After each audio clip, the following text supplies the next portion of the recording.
Sir, ஜனமே ஜெயன், அபிமன்யுடைய பேரன் ஜனமே ஜெயன் வியாசர் கிட்ட ஒரு கேள்வி கேட்கிறாரு.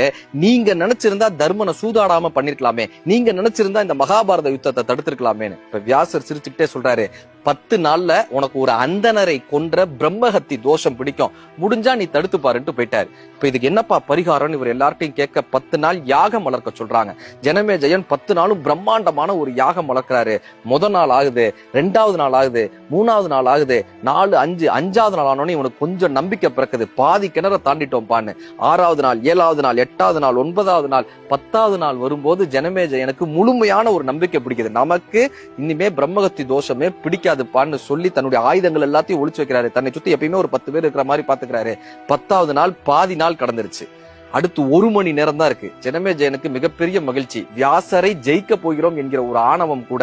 அந்த 1 மணி நேரம், அரை மணி நேரம், 20 நிமிடம், 1/4 மணி நேரம், 10 நிமிடம், கடைசி 1 நிமிடத்துல இந்த யாகம் செய்யக்கூடிய அந்தனர் சிறிது தூங்குறாரு. 10 நாள் முழிச்சிருந்த காரணத்தினால அவர் தூங்குறாரு.